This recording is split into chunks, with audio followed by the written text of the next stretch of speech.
Dieu. Alléluia. Gloire à Dieu. Alors, donc, on va prier pour la parole ce matin. Seigneur, merci. Merci pour ton amour. Merci pour ta grâce.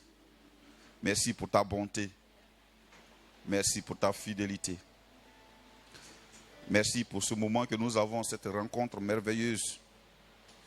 Elle est merveilleuse parce que c'est toi qui es au centre. Et tu nous as mis au centre en tant que personne aimée. Et nous te bénissons pour ton amour. Nous sommes reconnaissants sur ton amour, Seigneur. Et ce matin, nous savons que rien ne peut nous empêcher. Et rien ne peut nous empêcher d'être aimés. Alors ce matin, tu nous aimes d'un amour éternel. La Bible dit, prends en compte tes tambourins, parce que je t'aime d'un amour éternel. Alors ce matin, que notre esprit, notre âme prennent leur tambourin pour te louer dans notre âme, pour te glorifier dans notre esprit, pour t'élever, Seigneur notre Dieu, que notre corps, Seigneur notre Dieu, collabore pour voir la gloire de Dieu, l'amour de Dieu, l'amour parfait de Dieu, Seigneur. Merci pour ta parole. Éclaire-nous ce matin sur ta personne, sur ce que tu es, sur qui tu es. Seigneur notre Dieu, notre roi, enlève au centre de nos cœurs nous-mêmes et mets-toi au centre pour la gloire de ton nom, dans le nom de Jésus. Amen. Alors, est-ce qu'il y a quelqu'un qui croit que Dieu l'aime ce matin? Alléluia. Ou bien il y a quelqu'un qui croit que Dieu l'aime un petit peu? Non, sois sincère. Si Dieu t'aime un petit peu. Alléluia. Alors, il ne sait pas. Chaque fois que je m'arrête ici, il ne sait pas. Bon, comme je ne sais pas, lui, il sait. Bon, c'est le sachant qui va parler. Il a reçu le nom au-dessus de tout nom. Christ a reçu le nom au-dessus de tout nom. Tout genou fléchira lorsqu'on parlera de l'agneau. Tout genou fléchira lorsqu'on parlera de l'agneau. Il a reçu le nom au-dessus de tout nom. Jésus a reçu le nom au-dessus de tout nom. Tout genou fléchira. Genou fléchira lorsqu'on parlera de Dieu. Il a reçu le nom au-dessus de tout nom. Jésus, il a reçu le nom au-dessus de tout nom. Tout genou fléchira lorsqu'on parlera de l'agneau. Tout genou fléchira lorsqu'on parlera. Alléluia. Hosanna. Alléluia. Hosanna. Il a reçu le nom au-dessus de tout nom. Jésus. Il a reçu le nom au-dessus de tout nom. Tout genou fléchira lorsqu'on parlera de l'agneau. Tout genou. Alléluia. Hosanna. Hosanna. Hosanna. Hosanna. Hosanna. Yeah. Hosanna.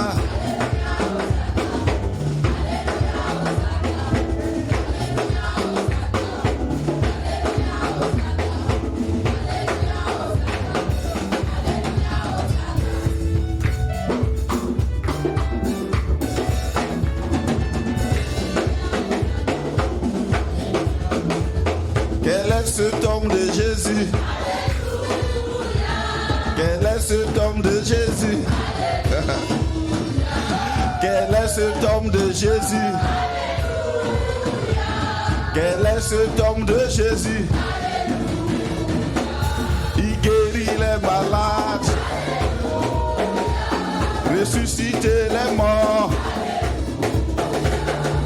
est cet homme de Jésus? Alléluia. Quel est cet homme de Jésus? Quel est cet homme de Jésus? Il a reçu le nom au-dessus de tout nom. Il a reçu le nom au-dessus de tout nom. Touchez-nous.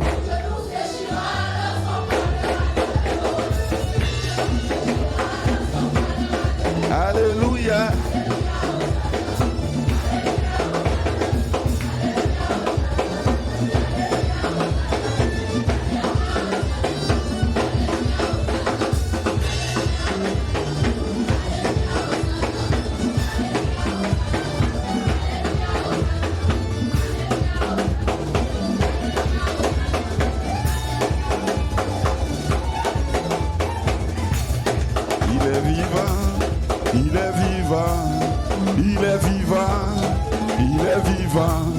Il est vivant, mon Dieu, mon papa, il est vivant, il est vivant, il est vivant, mon Dieu, il est vivant. Alléluia, gloire à Dieu. Alléluia, gloire à Dieu. Merci. C'était pour nous réveiller un peu. Gloire à Dieu. Dieu est bon. Dis avec moi, Dieu est bon. Bien. Dimanche passé, nous avons vu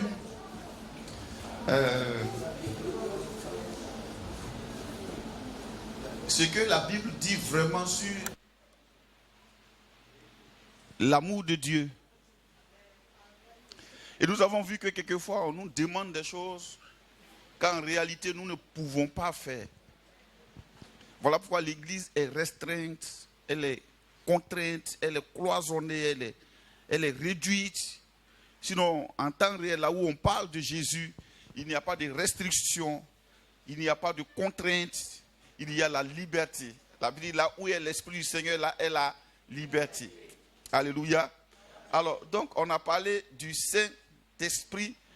On a dit que c'est son fruit qui est l'amour, la joie, la patience, la bénignité, la bonté. Toutes ces choses-là, ce ne sont pas des choses qui nous appartiennent, que nous pouvons manifester de notre propre gré. Alléluia. Maintenant, quand nous sommes inondés de l'Esprit de Dieu, quand nous sommes remplis du Saint-Esprit, ces choses-là se manifestent. Nous les constatons. Nous voyons un changement. Alléluia. Et le monde extérieur aussi voit un changement. Alléluia. Alors, donc aujourd'hui, les derniers temps dans lesquels nous sommes, on nous a aussi bombardé que dans ces derniers temps, on nous a parlé des calamités des derniers temps. En fait, ce n'était pas l'objet de l'Esprit de Dieu quand il a révélé ce qui allait se passer dans les derniers temps. Il a voulu montrer combien de fois les enfants de Dieu seront tellement inondés. Parce que sa parole qui dit que là où le péché a abondé, la grâce a surabondé. C'était pour montrer aussi que tellement il y aura des calamités aussi, la grâce de Dieu va tellement surabonder que les enfants de Dieu seront dans un mouvement de règne de Dieu puissant. Alléluia. Et c'est notre part, c'est ce qui nous intéresse. Alléluia. Donc plus nous voyons la débauche se multiplier, plus nous devons comprendre que l'abondance de la grâce de Dieu est présente et que nous pouvons manifester tous les dons, toute la puissance de Dieu. Alléluia. Gloire à Dieu. Notre rôle n'est pas de décrier ces choses, notre rôle est de faire en face ce que Dieu est. Alléluia. Notre Dieu est puissant, il est amour, il est glorieux. En face du péché, il manifeste tellement de choses que les hommes croient plus en lui. Alléluia. Et c'est nous que Dieu a choisi pour manifester ces choses, toi et moi. Alléluia. Est-ce que tu peux acclamer Jésus pour toi? Amen.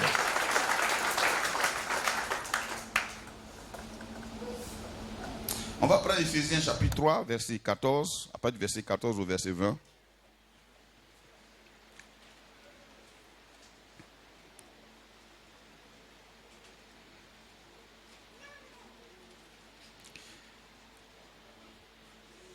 Ephésiens chapitre 3, à partir du verset 14 jusqu'au verset 20. Gloire à Dieu. Oui. À cause de cela, je fléchis les genoux devant le Père,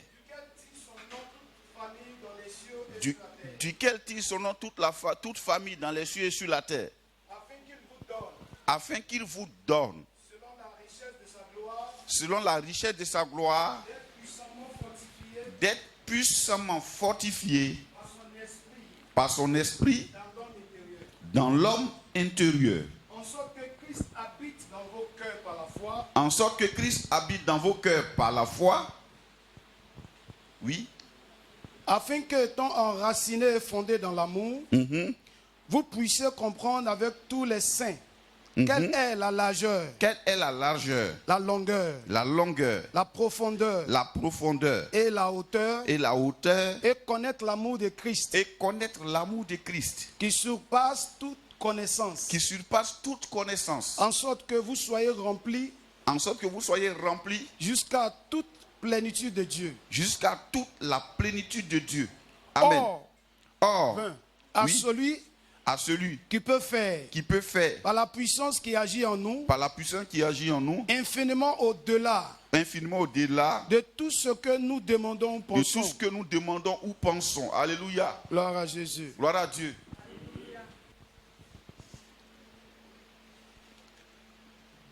Gloire à Dieu. Faites-la venir devant la jeune fille. Alors donc on suit. Gloire à Jésus.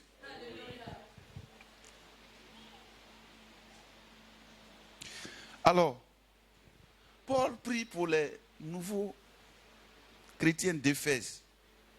Déjà, il faut que vous compreniez que l'église d'Éphèse, Paul est parti là-bas avec, il n'était pas vraiment ancien chrétien.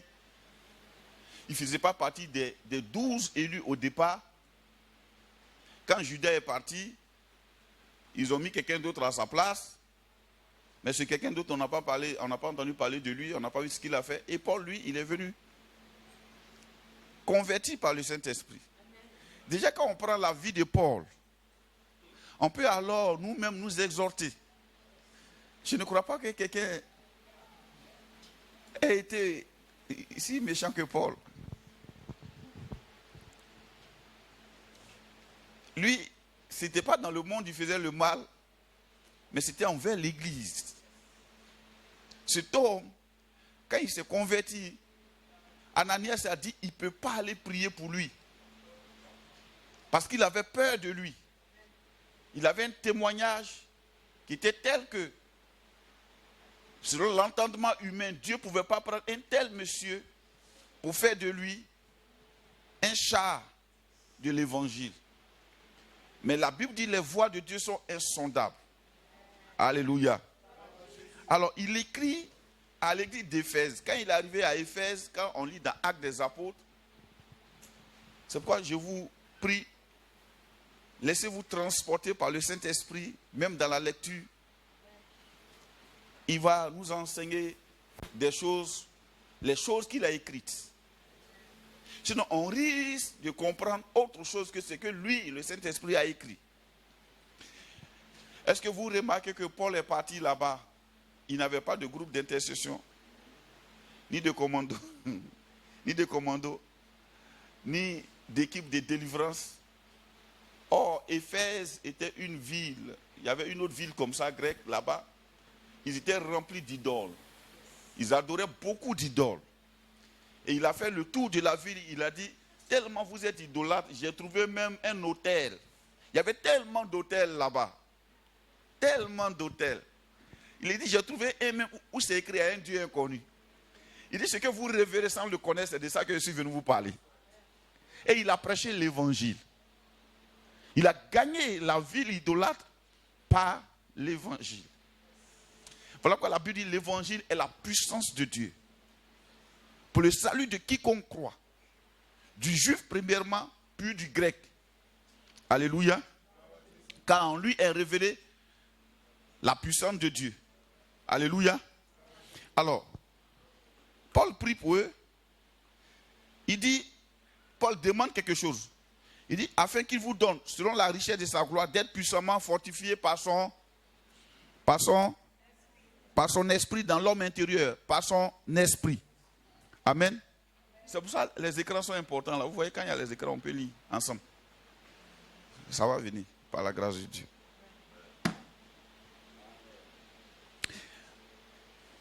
Tu le crois ou bien tu ne le crois pas? Amen. Moi, je le crois. Alors, donc, d'être puissamment fortifié par son esprit. Retenez bien, par son esprit. Fortifié par qui? Fortifié par qui? Donc, son esprit fait quelque chose. Le Saint-Esprit fait quelque chose. Il fait quelque chose où ça? À l'intérieur de nous. On est fortifié dans l'homme intérieur par son esprit. Alléluia. Bien. Vous voyez que Paul il ne demande pas ce que les Éphésiens vont faire pour Dieu. Il dit, j'ai pris que vous puissiez comprendre ce que Dieu veut faire pour vous. Do you understand? Pour que vous compreniez ce que Dieu veut faire pour vous. Pas ce que vous devez faire pour Dieu. C'est pour ça que le ministère de l'Esprit est intéressant. Parce que dans ce ministère, ce n'est pas nous qui faisons quelque chose pour Dieu, c'est Dieu qui fait quelque chose pour nous. Alors ce matin, je peux te dire une phrase qui peut te surprendre. Ce matin, laisse-toi servir par Dieu. Laisse-toi servir par Dieu. Laisse Dieu, il va te servir. Il ne faut pas chercher à le servir. Laisse, il va te servir. Voilà pourquoi Jésus a dit à Pierre, il dit, si je ne te lave pas les pieds, tu ne peux pas être pur. Tu peux prendre tous les savons que tu veux pour te laver les pieds. Il faut que moi, je te lave les pieds. Vous voyez? Donc c'est lui qui fait pour nous. Gloire à Dieu. Donc par son esprit. En sorte que Christ habite dans vos cœurs par la foi. Dis avec moi, par la foi. En fait, la foi, notre foi, quelquefois, elle a été mal enseignée, mal orientée. La foi, elle est orientée sur le fait que Christ habite en nous. Elle dévoile Christ en nous. Et Paul dit Christ en nous, l'espérance de la gloire. La gloire vient quand nous avons la révélation de Christ en nous. De sorte que Christ habite en vous par la foi. Amen. Afin qu'étant quoi? Enraciné et fondé dans l'amour. Lisons ensemble. Étant enraciné et fondé dans l'amour. Quelquefois quand on lit ça, on a l'impression qu'on parle de nous, notre amour. Non. Étant fondé et enraciné dans l'amour. Quel amour? Mais un peu de base, pardon. Dans l'amour de Dieu. Dans l'amour de Christ pour nous. Nous devons être fondés et enracinés dans l'amour que Dieu a pour nous. Gloire à Dieu. Je ne sais pas si on se comprend. Hein? De sorte que, étant enracinés et fondés dans l'amour, il y a une virgule, vous puissiez comprendre avec tous les saints quelle est la largeur, la longueur, la profondeur et la hauteur, et connaître l'amour de Christ. Connaître quoi? L'amour de Christ. Vous puissiez comprendre avec tous les saints. Quoi? Comprendre quoi? L'amour et connaître. Connaître quoi? L'amour de Christ. Nous, chrétiens, nous ne sommes pas des juifs. La chrétienté n'est pas le judaïsme. Dieu a donné la loi à Israël pour montrer à Israël combien de fois le péché est là, pour tourner les regards d'Israël vers Dieu, pour demander un sauveur. Et sous la nouvelle alliance, Dieu a abrogé le règne de la première alliance et il a institué une nouvelle alliance. Et cette alliance nous a inclus. La Bible dit, nous avons été greffés.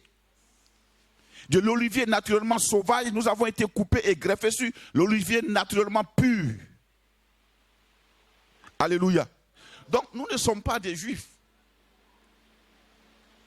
Nous sommes chrétiens. C'est très différent. Amen. Bien qu'on doit prier pour Israël.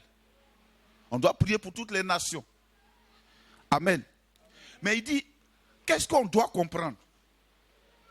Est-ce qu'on doit comprendre comment Dieu apparaît? Amen. Jean, augmente mon micro un peu, pardon. Est-ce qu'on doit comprendre comment Dieu apparaît? Hein? On doit comprendre quoi? Non, ça est là. On doit comprendre quoi? L'amour de Dieu pour qui? Pour nous. L'amour de Dieu pour nous. Tout est question de comment Dieu m'a aimé. Comment Dieu t'a aimé. Il dit, vous pourrez comprendre. Je prie que vous puissiez comprendre la hauteur, la largeur, la longueur, la profondeur de l'amour de Dieu pour vous. Frère, quand tu comprends l'amour de Dieu pour toi, les interrogations cessent. Pourquoi beaucoup de personnes posent des questions? Parce qu'ils ne comprennent pas comment Dieu les a aimés. L'évangile a se résumé dans Jean 3,16. Dieu a tant aimé le monde. Dis avec moi, tant aimé le monde. Et il ne parle pas des chrétiens. On n'était pas encore chrétiens au moment où Dieu nous aimait. Il parle du monde entier. De tout ce que tu connais comme brigands, religieux, tout. Dieu a tant aimé le monde qu'il a fait quoi? Il a donné son Fils unique. Afin que quiconque croit en lui ne périsse point, mais qu'il ait la vie éternelle. Notre défi, c'est de comprendre combien de fois Dieu nous aime. Pour que vous puissiez comprendre quelle est la profondeur, quelle est la largeur. Frère, quand tu comprends la profondeur, la largeur, la longueur, la hauteur de l'amour de Christ pour toi, tu ne te fies plus à tes actes. Et quand tu comprends cela, Satan et ses éléments tombent automatiquement. Je vais prendre un exemple. Un enfant qui sort, et puis qui, par mégarde, il s'est sali, ou bien il a gâté quelque chose dehors. Et les autres enfants disent, ton papa va te frapper. Oh Dieu, tu as chouette ton papa. Imagine s'il connaît bien son père. Il connaît bien la relation entre son père et lui. Il connaît bien combien de fois son père communique avec lui, combien de fois son père l'aime. Il ne sera pas effrayé de rentrer. Bien qu'il ait gâté quelque chose. Mais s'il ne sait pas combien de fois le père l'aime, il va écouter celui qui est en train de lui dire, tu es mort aujourd'hui. Aujourd'hui là, tu as chaud. Si papa vient, on va dire. Mais quand il comprend l'amour du père, il ne laisse même pas les gens dire. Il y a lui-même qui dit. Il est devant et puis il dit, papa, j'ai cassé ça. Et tous ceux qui criaient là, ils se taisent. Amen. La fin du combat avec le diable a eu lieu il y a 2000 ans. À la croix. Jésus l'a défait. Maintenant, nous, on doit comprendre son amour. Pour que ces accusations, ces ruses-là, puissent cesser. Alléluia. Gloire à Dieu.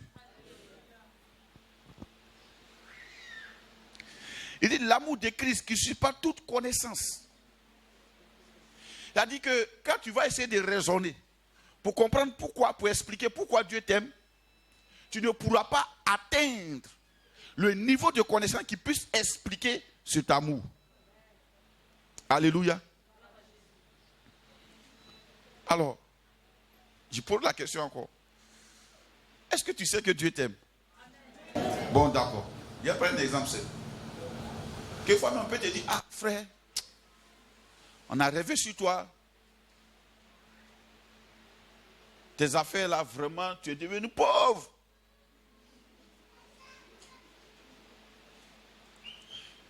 Ta réaction va dépendre de ta connaissance de l'amour de Dieu pour toi.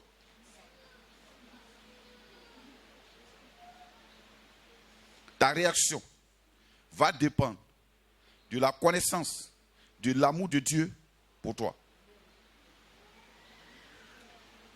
Sous le règne de la nouvelle alliance, ce qui règne, la source, c'est l'amour de Dieu pour l'homme. Dans l'ancienne alliance, c'est l'amour de l'homme pour Dieu. Et ça, c'est la religion, ça, c'est la loi. On te dit, voilà ce que tu dois faire pour plaire à Dieu. Sous la nouvelle alliance, Dieu te dit, tu n'as rien à faire, moi je t'aime, point. Et c'est pas si vous comprenez. Hein? Donc, dans la nouvelle alliance, ne te fie pas à ce que tu fais pour Dieu. Ça ne compte pas. Si tu vas sur ce terrain, tu seras le premier qui va tomber. Même quand tu jeûnes, ne jeûne pas. Ton jeûne ne peut pas influencer Dieu. Mais ton jeûne te dispose à recevoir de Dieu. Grande différence. Ton jeûne ne force pas Dieu à créer des choses nouvellement pour toi. Ton jeûne te prépare à recevoir les choses que Dieu t'a déjà données depuis. La Bible, il nous a bénis de toutes sortes de bénédictions spirituelles dans les lieux célestes. Dieu nous a déjà bénis. Et la bénédiction, elle n'est pas matérielle, elle est spirituelle. Ce qui est matériel, ce sont les effets collatéraux de la bénédiction. Exemple, Jacob a été béni par son père. Il est parti de la maison paternelle, il avait son bâton et un habit. Ésaü est resté avec tous les biens. Alléluia. Mais cet homme qui partait là, seul, sans savoir où il allait, il était jeune. Il fuyait son aîné. La Bible dit, le père l'a béni. Et Ésaü a demandé, mais il n'y a plus d'autres bénédictions. Son père dit, non, j'ai tout donné à ton frère et j'ai fait de lui ton chef. La bénédiction, elle n'est pas matérielle, visible. Elle est spirituelle. Et Jacob sort de la maison paternelle avec un bâton. Il va sur la route, il dort sur un caillou. Il prend un caillou pour faire son coussin dans le désert. Et la Bible, déjà même quand on regarde, il est parti. C'est un jeune. Il est dans le désert. Il y a les proies. Il y a les prédateurs. Les prédateurs cherchent des proies. Et lui, il est une proie, humainement parlant. Mais quand même, il dort dans le désert. Et la nuit, il voit une échelle au-dessus de sa tête où les anges montent et ils descendent. En fait, c'était là la bénédiction. Il arrive chez Laban, qui est son oncle. Tu sais, les mystères de Dieu, c'est intéressant, frère. Son oncle l'emploie pour sa fille pendant 7 ans. En fait, ce n'est pas parce que son oncle était méchant. Son oncle a vu que ce jeune homme a quelque chose de particulier. La bénédiction, dis avec moi la bénédiction. Tout ce qu'il touchait produisait. Il dit, mais si je lui laisse Rachel, il ira pour de bon. Je vais retenir ici ce qui peut retenir son cœur. Rachel, et je lui donne Léa. Il ne pourra pas partir. Il va encore continuer de pouvoir multiplier tout ce qu'il y a dans ma maison. Jacob est parti vide. Mais ses mains étaient remplies tellement de la bénédiction de Dieu que tout ce qui touchait prospérait. La bénédiction n'était pas visible avec lui. Quiconque le rencontrait peut dire, on va là-bas. Mais en fait, c'était lui, le transporteur de la bénédiction. Et quand la Bible dit Dieu nous a bénis de toutes sortes de bénédictions spirituelles dans les lieux célestes, les gens cherchent à essayer d'expliquer ça d'une manière pour dire que frère, ça va aller. Parce que quand ils voient en fait, non, la bénédiction elle est spirituelle. Tout ce qu'on voit sont les effets collatéraux. Ce sont les conséquences de la bénédiction. C'est le reflet de la bénédiction. Alors donc il arrive là et son nom dit, bon, je te donne Léa.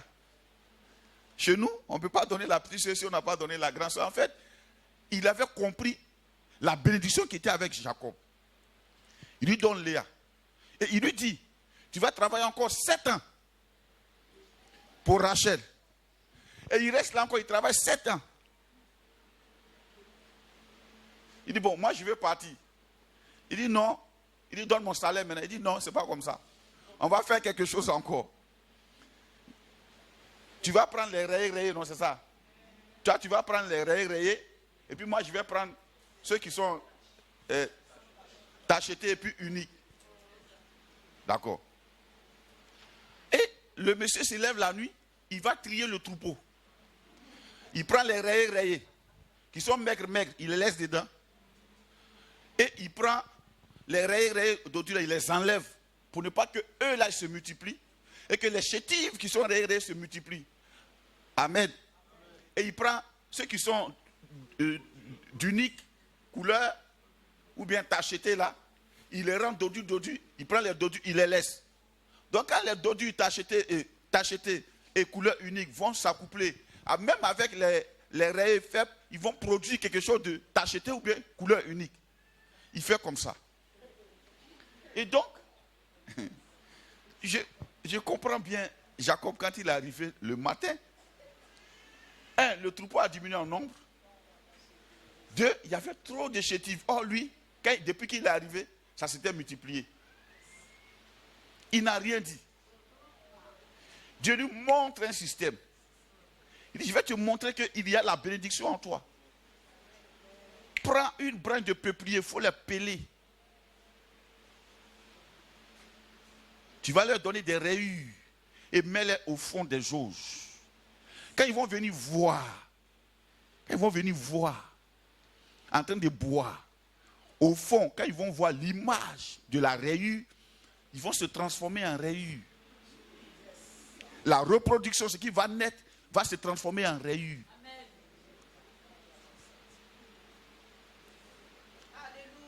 Et donc, même les tachetés faisaient des rayures. Les couleurs uniques faisaient des rayures. Dis avec moi la bénédiction. Donc, c'était l'image des choses à venir. Le peuplier rayé là était l'image de Christ.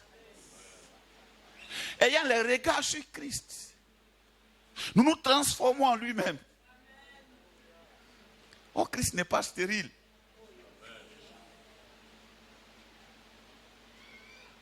C'est en lui que l'amen est. Alléluia.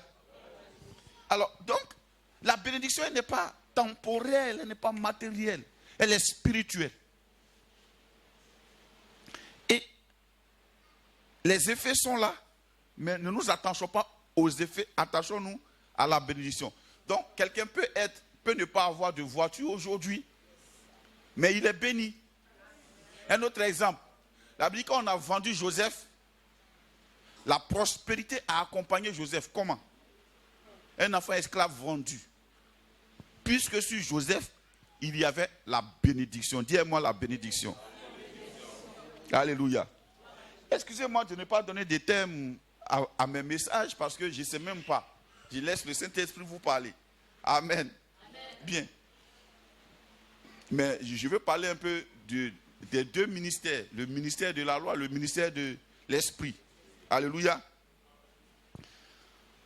Donc plus nous connaissons l'amour de Dieu pour nous, nous pouvons comprendre sa bénédiction qu'il nous a accordée. Alors les rayonnements de la bénédiction vont se faire voir. Mais avant ça, il dit pour que vous puissiez comprendre quel est l'amour, quel est cet amour, vous puissiez le comprendre. Ces dimensions ne peuvent pas se calculer parce qu'elles sont infinies. Mais on peut comprendre cet amour. On peut le connaître. Il dit, comprenez et connaissez l'amour de Christ pour vous. Alors, quand le diable cherche à t'accuser, en face, il y a l'amour de Christ. Alléluia. Frère, quand Jésus est mort, on n'était pas là. On n'était pas encore né. Tu n'avais rien fait encore et il avait déjà payé tes péchés par anticipation. Maintenant, le mystère qu'il y a, quand tu comprends l'amour de Dieu, cet amour-là te remplit de la plénitude de Dieu. Quand tu es rempli de la plénitude de Dieu, tu ne peux plus pécher. Voilà pourquoi les gens pensent que quand on parle de l'amour de Dieu, on est en train de pousser les gens à pécher. Non. Ce dont je vous parle, c'est une expérience que vous devez vivre. cherchez à comprendre l'amour de Dieu. Ne cherchez pas à comprendre ce que vous devez faire, combien de fois vous êtes impur, tout ça. Dieu le sait. Ce n'est pas ce qui l'intéresse. Il dit, regarde à mon amour pour toi. Plus tu regarderas ça, plus Dieu deviendra comme un compagnon, un ami. Plus tu seras à côté de Dieu tous les jours, tu seras avec lui, plus tu vas te muter en lui. Quand tu vas te muter en lui, tu vas te transformer en lui, le péché même aura peur de toi. Alléluia. Bien. Il dit, en sorte que vous soyez remplis jusqu'à toute la plénitude de Dieu. Alors, comment est-ce que nous sommes remplis de toute la plénitude de Dieu? Par la connaissance de l'amour de Dieu pour nous. Je reprends la partie là. Relisons ça. Verset 19.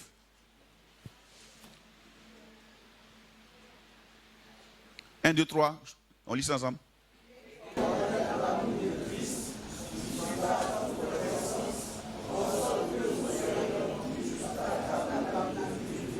Alors, comment est-ce qu'on peut être rempli jusqu'à toute la plénitude de Dieu? En connaissant l'amour de Christ. Or, qu'est-ce que la religion fait? La religion nous fait connaître notre amour pour Dieu. Or, ça, c'est de nous renvoyer dans la loi. Voilà comment il faut aimer Dieu. Il faut venir à l'heure à l'église. Il faut faire comme ça. Il faut faire comme ça. Ça, c'est la loi. On n'a pas besoin de te demander de venir à l'heure à l'église. Je l'ai fait hier, mais je ne le ferai plus. Pourquoi? Parce qu'il suffit simplement que tu comprennes l'amour de Dieu pour toi. Ce lieu deviendra un lieu agréable à vivre.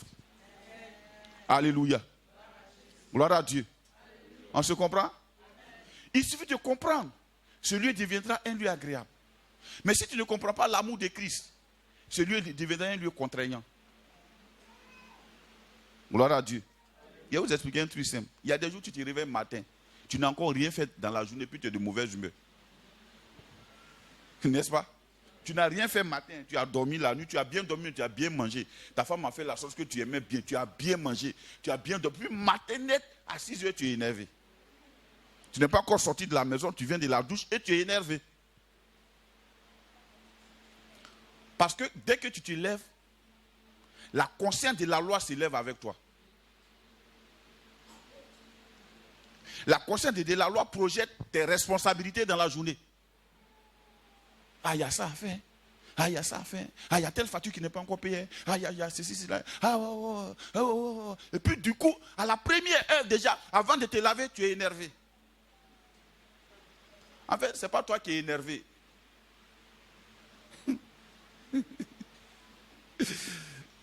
Alléluia. Ne te condamne pas pour ça. Le remède, c'est quoi? Connaître l'amour de Christ. Et plus nous connaissons l'amour de Christ, plus cet amour-là nous remplit de la plénitude de Dieu. Ok. J'ai expliqué un peu les deux alliances, mais vous allez mieux comprendre. 2 Corinthiens 3. Versets 6 à 7.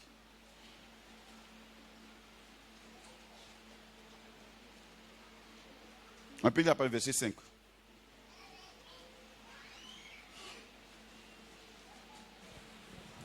« 2 Corinthiens 3, à partir du verset 5. Ce n'est pas à dire que nous soyons par nous-mêmes capables de concevoir quelque chose. Ce n'est pas à dire que nous soyons par nous-mêmes capables de concevoir quelque chose. Capables de concevoir quelque chose. Attends. Regarde ce que Paul dit. Il dit, nous-mêmes, nous ne sommes pas capables de concevoir quelque chose. Or, ce que la religion nous demande, ce que les gens nous demandent, c'est de concevoir quelque chose.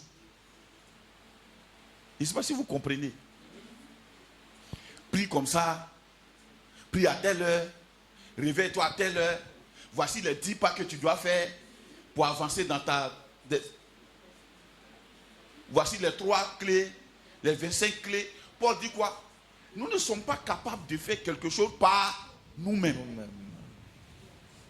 Jamais. Et au grand jamais. Chaque fois que tu entends une voix de l'homme, d'une divinité quelconque, d'un archi ou bien quoi, qui te demande de faire quelque chose pour plaire à Dieu, il est en train de te ramener dans la loi. Mais tout à l'heure, on va voir ce que c'est que la loi. On continue. Ce n'est pas à dire que nous soyons par nous-mêmes capables de concevoir quelque chose comme venant de nous-mêmes. Comme venant de nous-mêmes, oui. Notre capacité, au contraire, vient de Dieu. Vient de Dieu. Notre capacité, au contraire, vient de Dieu. Quand tu nous vois obéissant à Dieu, cela vient de Dieu. Si tu nous vois marchant avec Dieu, cela vient de Dieu. Si tu nous vois en train de prêcher, cela vient de Dieu. Nous-mêmes, notre capacité ne peut rien produire pour Dieu. On continue. Verset 6. Oui.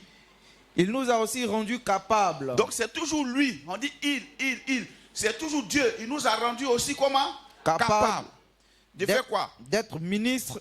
D'être ministre. D'une nouvelle alliance. D'une nouvelle alliance. Quelqu'un dit à moi une nouvelle alliance. Une nouvelle alliance. Oui. Non de la lettre. Non de la lettre. Mais de l'esprit. Mais de l'esprit. Car la lettre tue. Car la lettre fait quoi? Elle tue. Mais l'esprit vivifie. Mais l'esprit vivifie. Verset 7. Or, si le ministère de la mort. Le ministère de la loi est appelé le ministère de la mort. Gravé avec des lettres. Sur des pierres. A été glorieux. Au point que les fils d'Israël ne pouvaient fixer les regards sur le visage de Moïse. Oui. À cause de la gloire de son visage. Oui. Bien que cette gloire fût passagère. Oui. Combien le ministère de l'esprit. Ne sera-t-il pas plus glorieux? Ne sera-t-il pas plus glorieux? C'est bon. Donc, il y a deux ministères ici. Le premier, c'est quoi? Le ministère de la mort, qui est le ministère de la lettre, le ministère de la loi. Dans le ministère de la mort, on te dit, si tu fais comme ça, alors tu vivras par ça. Si tu obéis comme ça, alors tu seras comme ci. Si tu fais comme ci, alors ce sera comme ça. Si tu fais comme ça, alors ce sera comme ça. Tu as besoin de faire ci, tu as besoin de faire ceci, tu as besoin de faire tel sacrifice, tu as besoin de faire telle offrande, tu as besoin de faire telle autre libation, tu as besoin de détruire tel autre autel. Tu as besoin, tu jusqu'à la fin. Mais la Bible dit ce premier ministère, la Bible l'a appelé comment? Le ministère de la mort. Le ministère de la mort.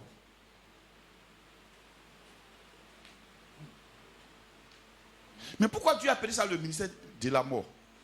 Et en face du ministère de la mort, il y a quel autre? Nous, notre ministère, c'est lequel? Le ministère de l'esprit. De vie en Jésus-Christ. Le ministère de l'esprit. De vie. Il dit quoi? La lettre fait quoi? La lettre tue. Mais l'esprit fait quoi? L'esprit vivifie. En fait, l'esprit dans des Bibles, c'est écrit petit E. Non, c'est grand E. En temps réel. Amen. On parle du Saint-Esprit. Le ministère de l'Esprit donne la vie. Donc, la vie est venue par quoi? Par l'Esprit. Quand Christ a donné l'Esprit, il a dit, attendez jusqu'à ce que vous soyez revêtus de la puissance d'en haut. Quand le Saint-Esprit va survenir sur vous. Il dit, je vous ai dit beaucoup de choses, mais vous ne pourrez pas les supporter. Mais quand l'Esprit de Dieu viendra, il vous donnera la capacité de supporter toutes ces choses. Donc il y a deux ministères, deux alliances. La première alliance, c'est l'alliance de la loi. Deuxième alliance, c'est l'alliance de l'esprit. L'alliance de la loi, là, c'est la mort. Amen. Alors, les deux alliances ont été données dans deux périodes identiques. La première alliance a été donnée à la Pentecôte, au pied du mont Sinaï. Alléluia. Ça a été donné dans la Pentecôte. 50 jours après la fête de Pâques, au pied du mont Sinaï. La deuxième alliance aussi a été donnée dans le même moment à la Pentecôte. Cette fois-ci, ce n'est plus un mont, mais c'est une chambre haute. Pour dire, vous n'avez plus besoin d'aller chercher une montagne quelque part. Là où vous êtes, c'est suffisant. Une chambre haute. Alléluia. Alors, allons dans Exode 32, verset 28.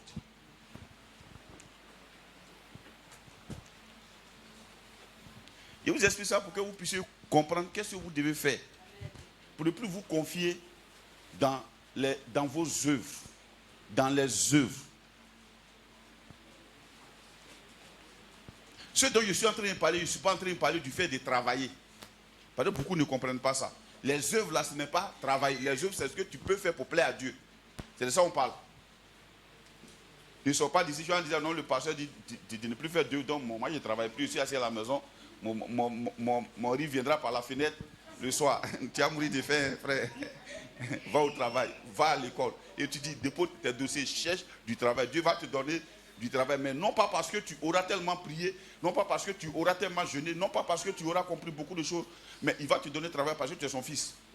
Point bas. Et quand il te donne, c'est parce que tu comprends que tu es son fils qui t'a donné job que tu peux être reconnaissant. En fait, le ministère de l'Esprit, c'est un ministère de reconnaissance. Notre part, c'est la reconnaissance. Amen. Toute notre part, c'est la reconnaissance. C'est tout ce que nous avons à faire dedans. Rien d'autre. C'est la reconnaissance. Oui, Exode 32, verset 28. Exode 32, verset 28. Non, 32, verset 20, pardon. Exode 32, verset 20. Oui. Il prit le veau.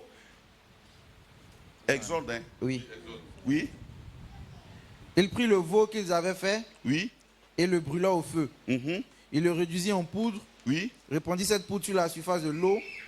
Et fit boire les enfants d'Israël. C'est le verset 20 ça? Oui. Ah bon, hein? Bon, j'y viens.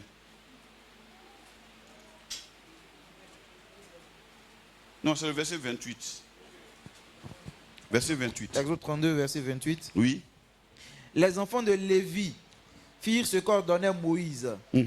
Et environ 3000 hommes parmi le peuple périrent en cette journée. Bien. C'était au pied du mont Sinaï. On dit quoi? Les enfants de Lévi. Donc, les enfants de Lévi, quand Moïse a ordonné de détruire le veau d'or, parce qu'il était descendu avec la loi. Et Moïse a dit après, bon, quels sont ceux qui sont pour Dieu, quels sont ceux qui sont pour le veau? Ils se sont séparés, la Bible a dit, c'était les enfants de Lévi qui sont venus. Il dit, tuez-les. Ce jour-là, il y a eu combien de personnes qui sont mortes? 3000 personnes. Dans le ministère de la mort. Amen. Amen. Bon, j'ai fait un tableau comme ça. Ok. Ministère de la lettre. Et puis le ministère de l'esprit. La source, c'est Dieu. Le moment, c'est la Pentecôte. Les deux, hein. Pentecôte, Dieu, Dieu, Pentecôte, Pentecôte. Le lieu, Sinaï. L'autre, chambre haute. Acteur. Qui est acteur dans le ministère de Sinaï là? La loi. C'est la loi. Pas Moïse, c'est la loi. La loi. Et l'autre côté, c'est qui? L'esprit. Alléluia. Alors, l'autre côté, il y a eu combien de morts? 3000 morts. Mais quand l'esprit est descendu, il y a eu combien de sauvés? 3000 personnes ont été sauvées. Vous voyez un peu, non? Le ministère de la mort a créé 3000 morts. Le même jour où la loi est descendue. 3000 morts. Mais le ministère de l'esprit, quand le Saint-Esprit est descendu, il y a eu 3000 âmes sauvées.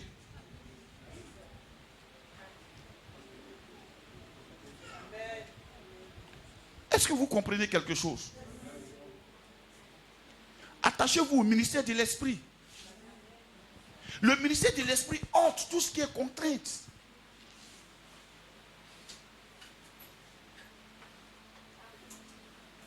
À cause de la loi, il y a eu 3000 personnes qui ont péri le même jour. Mais à cause de l'esprit, il y a eu 3000 sauvés. 3000 vies sauvées.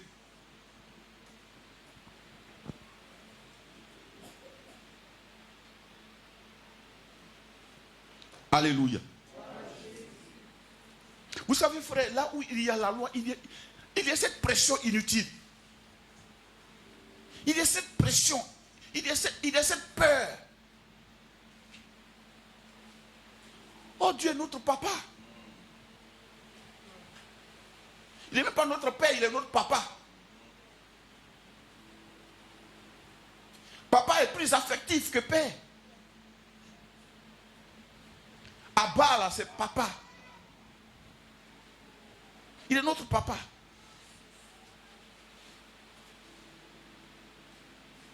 Au pied du Sinaï, quelquefois, on a envie de nous appeler Moïse. Le frère Shadrach. Non. La Bible dit Dieu connaît ton nom. Moi, je m'appelle Michel Ménacalé. Dieu connaît mon nom. Je n'ai pas besoin de m'appeler Abraham, le grand patriarche. Mais même si tu t'es donné ce nom, ce n'est pas grave. Mais ce qui est important, c'est que tu es sous la nouvelle alliance. Amen. Tu es sous le ministère de la vie. 3000 âmes sont mortes et 3000 âmes sont sauvées. Où est le contraste? Alléluia. Mais pourquoi? Pourquoi la loi tue? Est-ce que la loi, elle est mauvaise? Non. Paul dit la loi n'est pas mauvaise. La loi, elle est bonne. Mais ce que la loi fait, c'est quoi? La loi te demande des choses qu'elle ne te donne pas. La loi te demande d'aimer, mais elle ne te donne pas les moyens d'aimer. La loi te demande de payer la dîme, elle ne te donne pas la force de payer la dîme. La dîme n'est même pas la loi. Mais la loi a récupéré ça. La loi te demande d'être à l'heure à l'église, mais la loi ne te donne pas la force de te réveiller le matin. Il y a un homme de Dieu que j'aime bien, il dit, la loi est comme un thermomètre. On met le thermomètre pour voir combien de fois tu chauffes, si ta température est normale ou bien si elle est montée. Mais le fait de voir que ta température est montée ne te soigne pas. Tu as 40 degrés, oui. Tu viens de savoir que tu as 40 degrés, oui. Mais le fait de savoir ça ne veut pas dire que la fièvre va baisser. Tu as seulement compris que tu as 40 degrés. Et c'est ce que la loi fait. Mais l'esprit, quand lui vient, il ne te montre même pas la fièvre. Il guérit la fièvre.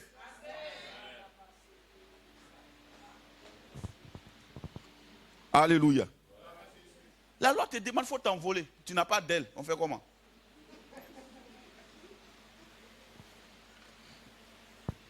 La loi te demandera, oui mon frère, tu sais, ben, écoute, pour faire un truc, il faut que vraiment, voilà. Mais la loi ne te donne pas les moyens.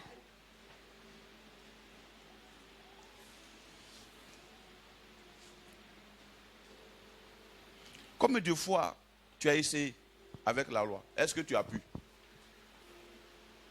Très souvent, ceux qui sont sous la loi, ils marchent comme ça. Parce qu'ils ploient sous le poids de l'accusation tous les jours. Ceux qui sont sous la grâce, ils marchent toujours la tête haute. Parce que la Bible dit, il n'y a plus donc maintenant aucune condamnation. La condamnation dont on parle là, aucune condamnation, en fait, en Afrique, on a un problème, c'est qu'on a tellement été idolâtre avant que tout ce qui est dans la Bible, on essaie de faire un parallélisme avec ça.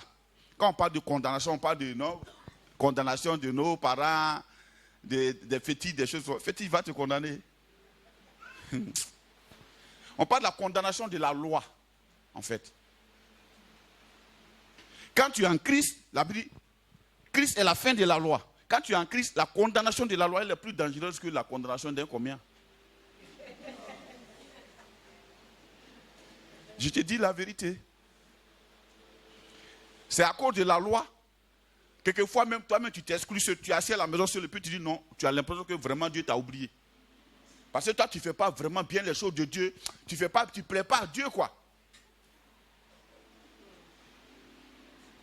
Vraiment, moi-même, ma vie chrétienne là n'a même pas de sens même. Moi-même, c'est bon même, c'est bon. C'est bon même, c'est bon. Qui t'a dit ça?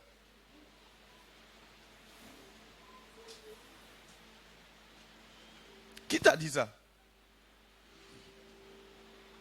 Parce que la loi donne la force au péché. La loi amplifie le péché. Bon, d'accord. 1 Corinthiens 15, 56. J'étais en train de comprendre, mais pourquoi? Pourquoi est-ce qu'à chaque fois qu'il y a la loi, frère, il y a une illustration qui m'a plu aussi, c'est que il y a un homme de Dieu qui dit, suppose que tu es dans la salle, dans cette salle-là, et puis il y a plusieurs portes.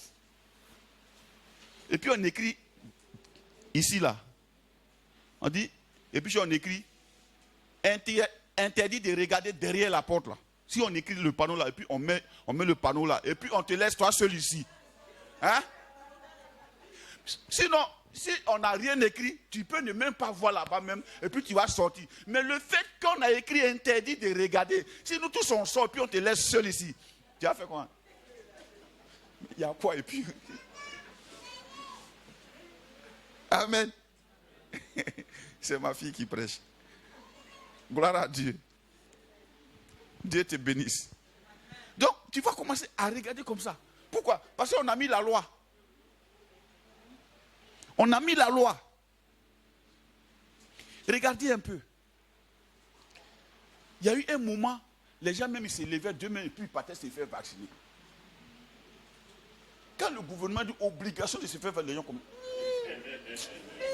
ça là, il y a quelque chose. Ils ont vu quoi? Sinon, au début, les gens étaient convaincus.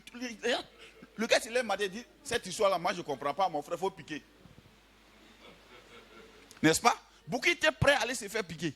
Mais dès qu'ils ont dit obligatoire, net, c'est devenu la loi. Les gens comme dit, mon cher, c'est le jour où moi j'ai voyagé là. Peut-être me piquer, sinon moi-même.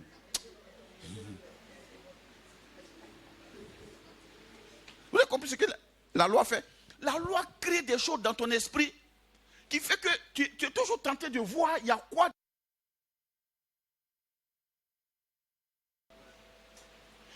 Les chrétiens deviennent plus sont prêts sur l'impudicité.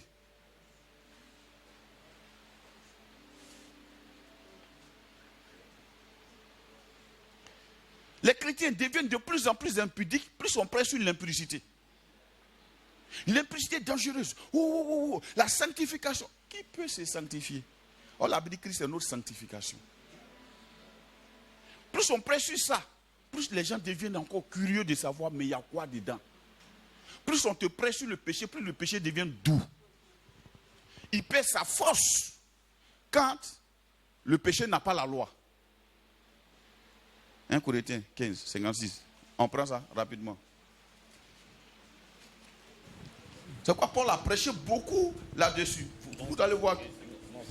15, 56. 56. 1 Corinthiens 15, 56. L'aiguillon de la mort. L'aiguillon de la mort. C'est le péché. C'est le péché. Attends, l'aiguillon de la mort, c'est le péché. Après. Et la puissance du péché. Et la puissance du péché. C'est la loi. C'est la loi.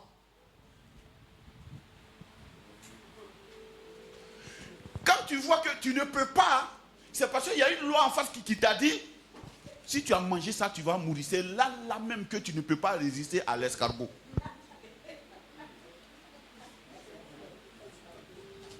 Regarde, nous tous on a vécu ça. Dans une maison, quand on te dit ça, c'est une nourriture de papa. Tout le monde est attiré à voir des temps culturels. Et puis tu fermes. S'il y a quoi de depuis on dit c'est une nourriture de papa. Pourquoi on ne doit pas manger ça? La puissance du péché là, ce qui donne la puissance au péché, c'est la loi. Alors quelqu'un peut me demander, mais pourquoi Dieu a donné la loi alors? Dieu a donné la loi pour que les gens sachent qu'ils ne peuvent pas faire la loi elle-même et qu'ils ont besoin d'un sauveur. Il voulait tourner les regards des gens vers un sauveur qui est Jésus-Christ qui allait venir accomplir tout pour nous. Alléluia. Alors donc frère, sois libre. Si tu veux voir la puissance de Dieu se manifester, sois libre dans ton esprit. Je ne sais pas si vous comprenez. Hein? Beaucoup sont là ce matin, beaucoup cherchent Dieu parce que on leur a dit que si tu ne fais pas comme ça, frère, c'est pas bon, que tu vas mourir. C'est là même ce qu'on t'a demandé de faire là devient plus compliqué. Dès l'instant où tu commences à dire que tu es incapable de, tu réveilles la loi.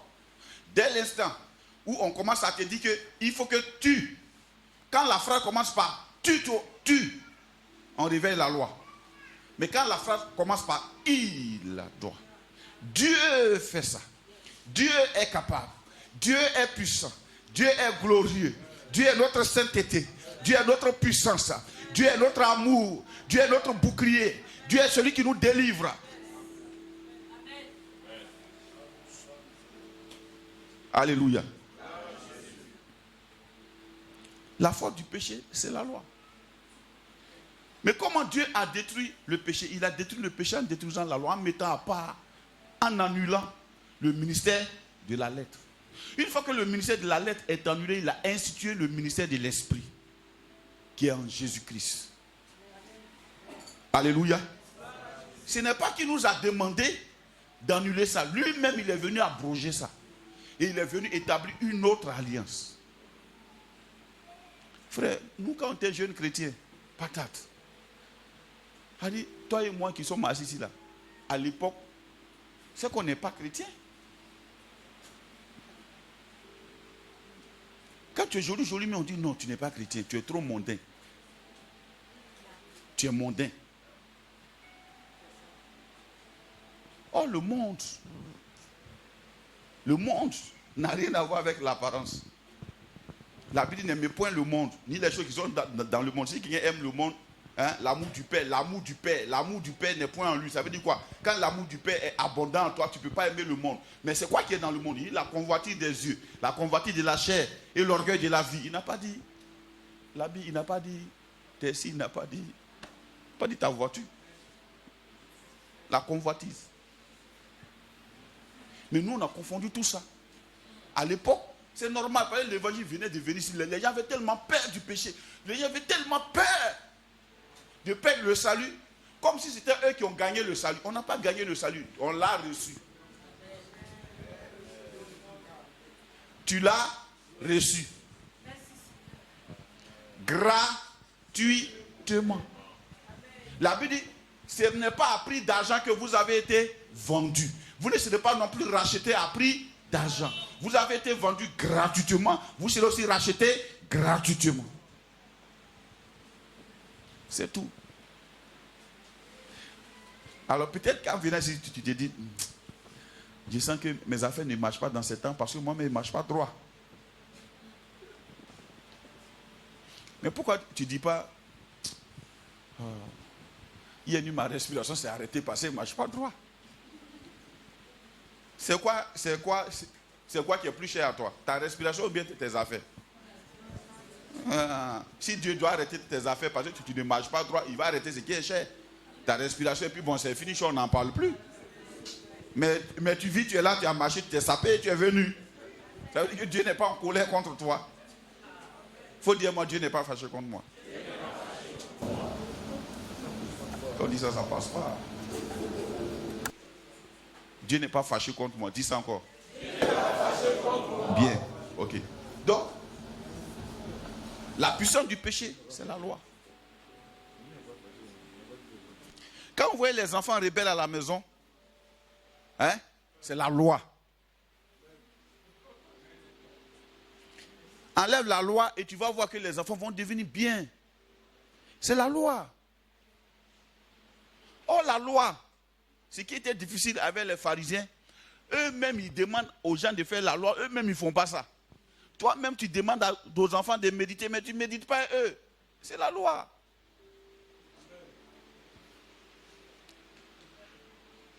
Avant-hier, mon fils dit, il va manger King Burger. Il dit non, tu vas grossir. Et puis plus je parlais ça, plus son appétit faisait tout. J'ai dit bon, ça c'est la loi, je suis en train de mettre. Hein. Je veux manger Burger King. Il dit tu es trop en forme petit. Tu es comme moi, nous là, quand on mange les trucs comme ça, on grossit vous. Fais pardon. Il est là, il ne comprend pas. Il dit bon, je suis allé enlever riz. Il met sauce claire dessus. Il dit, tu sais quoi, ce que moi j'ai mangé avant. Il dit, nous on mangeait du green seka. Il faut dire green seka. Il dit green seka et j'ai lavé ma main. J'ai pris ça comme ça, puis il fait là. Il dit c'est comme ça. Lui aussi il a pris ta main, il a fait quoi? Il dit mais c'est doux, hein? C'est intéressant. Il dit ouais, on a mangé green seka. Et puis il a oublié Burger King. Plus je lui disais interdit, plus il se rappelait, ça devenait encore doux. Mais le green seka est doux que le Burger King. Alléluia. Et il a appris le mot green seka. C'est-à-dire que riz à la sauce claire. Amen. On a mangé ensemble à la main. Et c'est passé. Gloire à Dieu. Là où il y a la loi, il y a toujours la curiosité. La puissance du péché, c'est la loi. Amen. Alors, je vais vous prendre un exemple simple encore. De comment on doit faire. Et Jésus même a donné cet exemple-là. Luc 10, verset 38 à 42.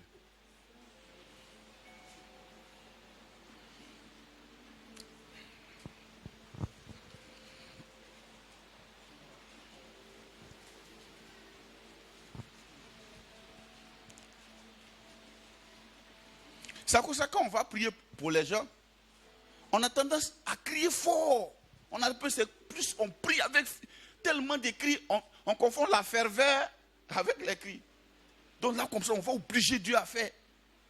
Pourtant, la prière n'a rien à voir avec ça. Je peux venir dire, mon frère, regarde quand Paul a vu Aîné. Il dit, Aîné, Jésus-Christ t'est guéri. Le gars a pris son lit, un paralytique, là, a commencé à marcher. Il dit, je n'ai ni or ni argent, ce que j'ai, je te le donne. Au nom de Jésus, lève-toi et marche. Le gars s'est levé, je là. Quelle est cette prière courte comme ça?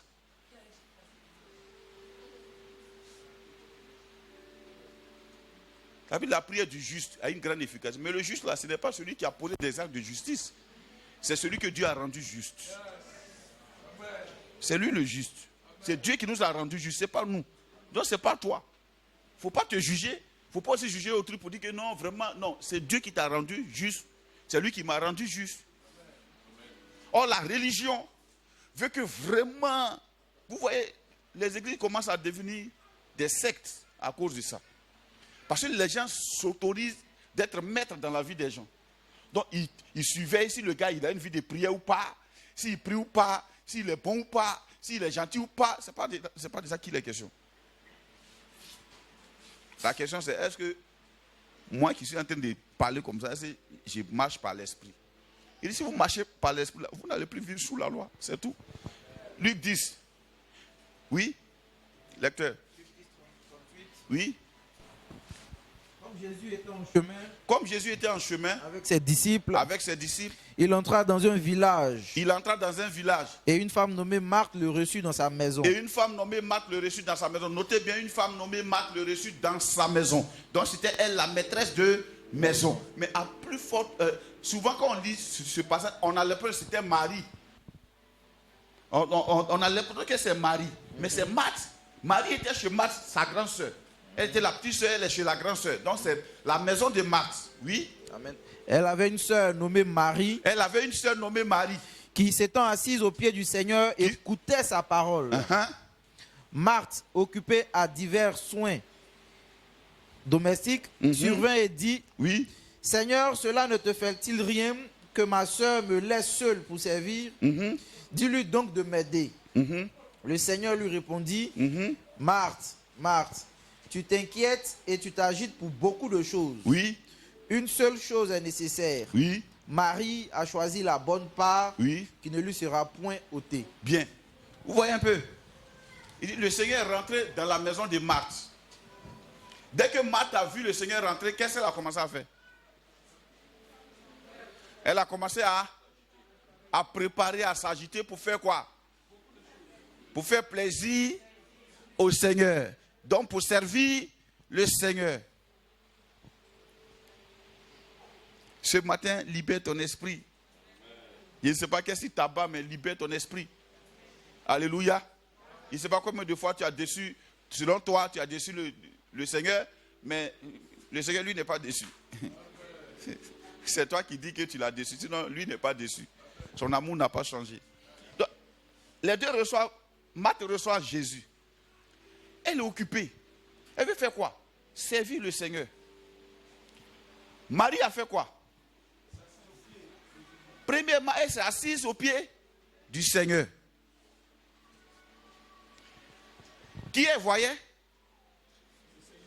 Le Seigneur. Ce que Marthe n'a pas vu comment le Seigneur était. Elle n'a pas vu vraiment les rayons lumineux de l'amour du Seigneur, ni son sourire. Elle n'a pas vu cette assurance-là. La gloire qui se dégageait de sa présence. Mais elle était occupée à vouloir faire les choses d'elle-même. Tu es trop occupé à s'occuper et du Seigneur et de toi-même à la fois. Tu veux servir et le Seigneur et toi-même. tu veux tout faire pour plaire à Dieu. Je ne sais pas si ça vous est déjà arrivé. C'est le jour où tu dis, oh Dieu, moi je vais me réveiller à 3 heures même. C'est là même tu dors bien. C'est le jour où tu ne dis pas ça, là, que tu dors tranquille. Là. C'est là, à 3h net, tu te réveilles. Il y a quelqu'un qui vient te réveiller même pour dire, allons en prier. Mais le jour que tu dis, c'est fini, oh Dieu, moi, je me réveille. Parce que, en temps la veille, tu as bien prié, l'Esprit s'est manifesté, tu penses que c'est toi qui as déclenché. Donc, tu veux donner rendez-vous au Saint-Esprit pour dire, bon, tu me croises. À 3h. Il dit, moi, je vais te faire dormir à 3h. Parce que tu seras déjà fatigué, tu es trop fatigué. Déjà, ce qu'on a fait là est beaucoup. Reste tranquille, repose-toi. Dis non, on se croise à 3h. Papa, il y a dobo. Je ne sais pas parce que hier, il y a eu papa, que demain ça sera encore. Papa, il y a dobo. Les cadavres, papa, rebo, yosa. Non, demain peut être. Tu es amour. Amour. Mon Jésus est amour. Demain peut être ça. Mon Jésus est amour. Mon Jésus est amour. Alléluia. Donc Marthe s'agite. Elle veut préparer pour le Seigneur.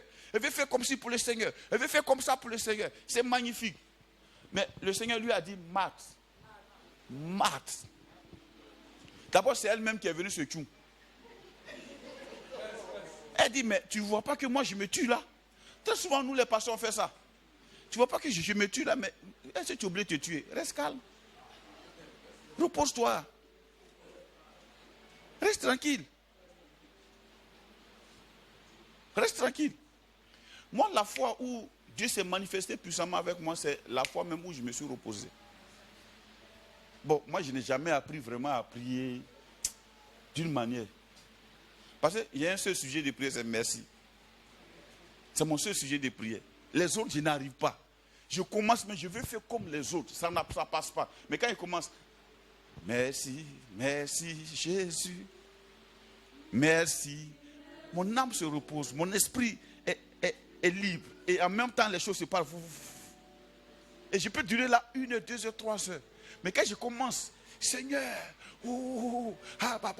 je commence à casser les murs, casser les coquins. Plus je les casse, plus je deviens conscient d'eux.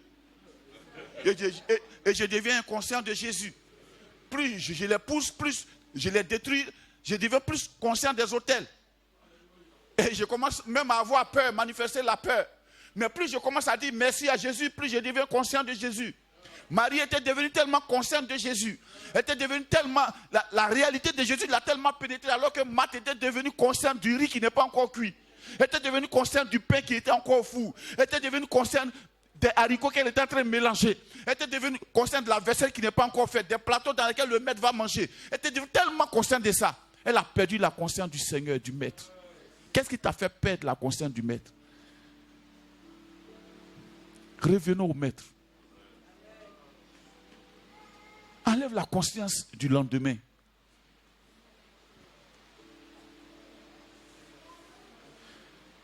Oh, j'aime quand les gens luttent. J'aime les voir lutter et je les regarde et je dis, tu n'es pas fatigué? Arrête de lutter.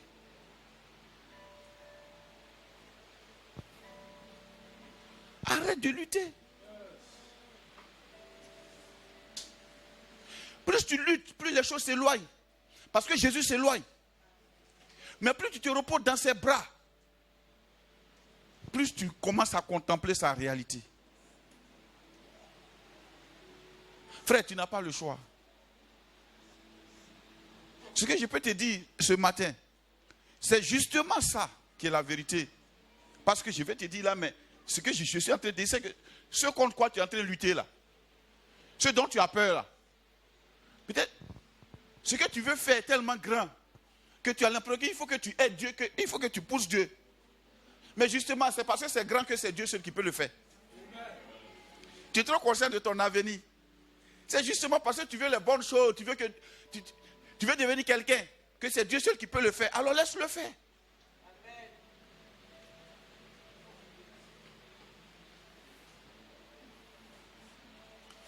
Qu'est-ce que toi tu as pu faire? Il était employé avant. Mais il fallait Jésus pour le convaincre de quitter là. Sinon quand même, c'était bon. Employé dans une banque. Amen. C'est bon, non?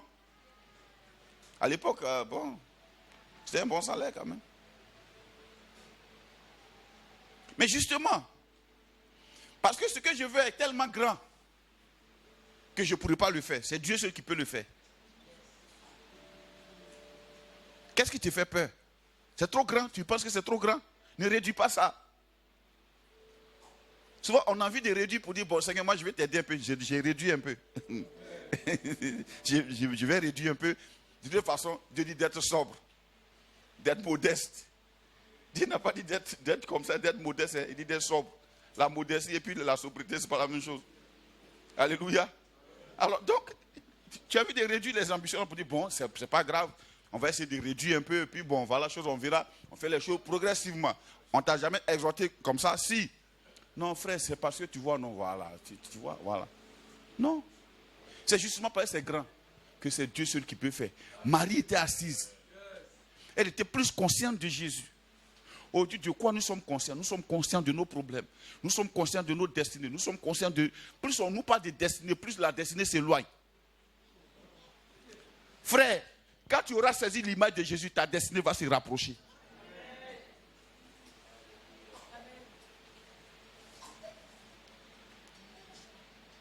Il y a beaucoup de fatigués en Christ aujourd'hui. Oh, Jésus a dit quoi? Venez à moi, vous tous qui êtes fatigués et chargés. Je vous donnerai du repos.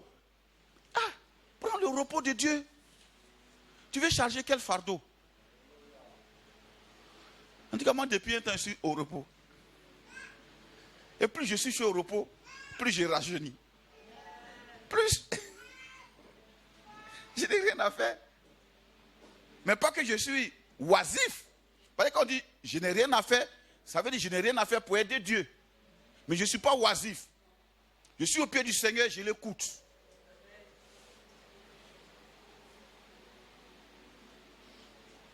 Alléluia. Donc la loi tue. La loi, c'est la conscience de ce que tu vas devenir. C'est la loi.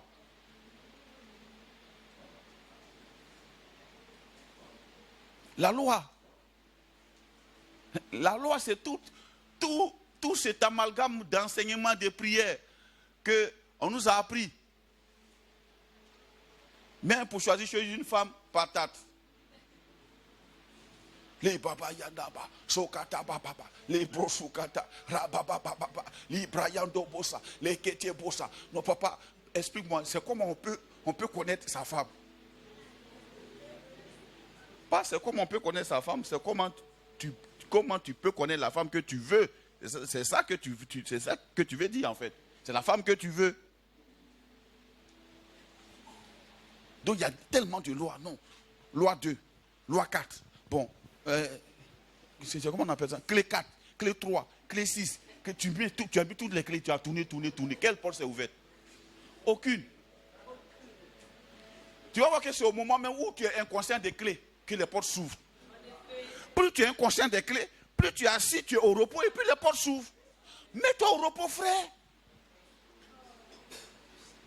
Tu vas fatigué. Enfin, moi, je suis fatigué. Et j'ai décidé de me reposer. Et plus je me repose dans le Seigneur, plus les portes s'ouvrent. Repose-toi. Repose-toi. Souvent, les gens appellent ça la conscience. Or, justement, le diable se sert de notre conscience pour nous juger.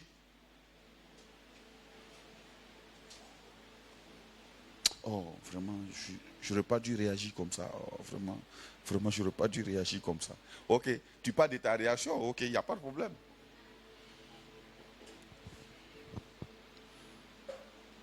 Et les gens que tu as dépassés le matin, que tu n'as pas salué en venant.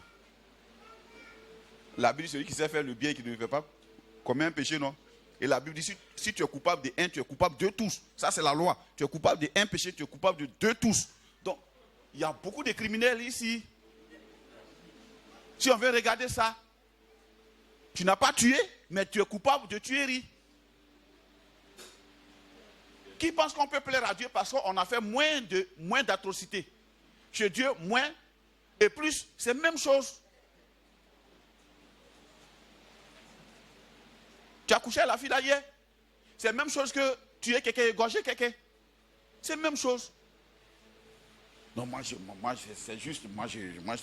juste, c'est juste. C'est juste, mais c'est la même chose.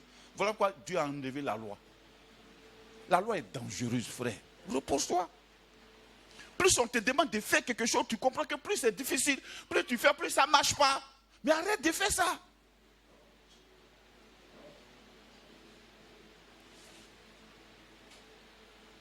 Il y a beaucoup même avant de voyager, mais les gens font pitié à Abidjan. Pour voyager. Non. Allô, révérend, je dois voyager. Le révérend lui-même, là, il est sauvé par la grâce. Au moins de sa propre foi. Lui, il peut faire quoi pour toi, frère? Prends ta voiture, il faut partir. Non, vraiment, quand je regarde là,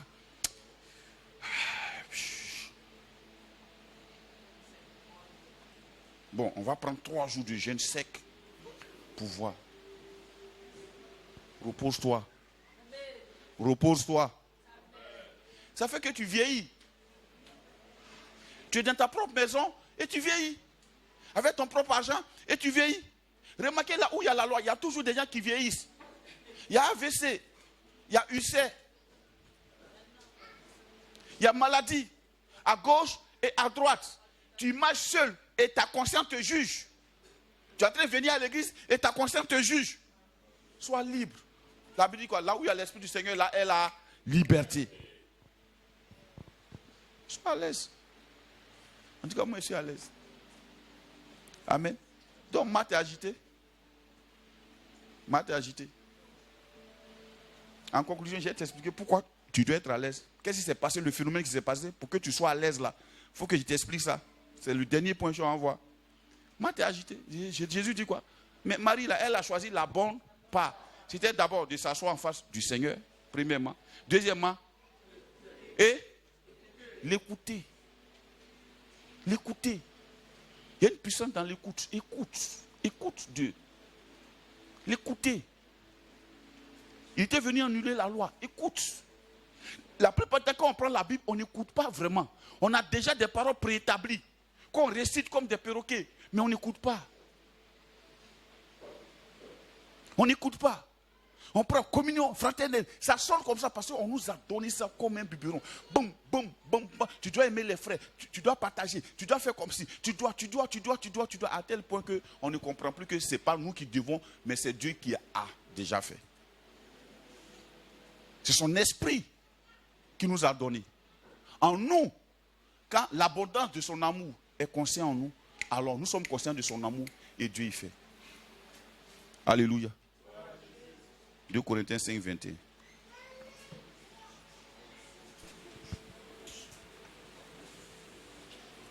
C'est sur ce verset, on va s'arrêter. J'aime bien 2 Corinthiens 5.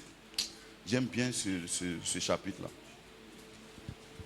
2 Corinthiens 5, verset 21. Attends, lisons d'abord verset 14. Aujourd'hui, la chambre, on lit un peu. On a fini. Oui. 2 Corinthiens 5, 14. Oui. Car l'amour de Christ nous presse. Qu'est-ce qui nous presse? L'amour de Christ. Est-ce qu'on a dit l'amour pour Christ? On dit l'amour de Christ nous presse. Parce que nous estimons que si un seul est mort pour tous, oui, tous donc sont morts. Ah, est-ce que vous comprenez ça? L'amour de Christ nous presse. Le fait qu'il nous aime là, il nous a enveloppés et il nous presse. C'est lui maintenant, c'est son amour là qui nous pousse à faire le bien, qui nous pousse vers lui, à faire lui-même ses propres actes à l'intérieur de lui. Pourquoi? Il dit, nous estimons que si un seul est mort pour tous, pas un seul est mort à cause de tous. Or, ce que la religion nous prête, c'est que Christ est mort à cause de nous. Christ n'est pas mort à cause de nous. Christ est mort pour nous. Il y a une nuance.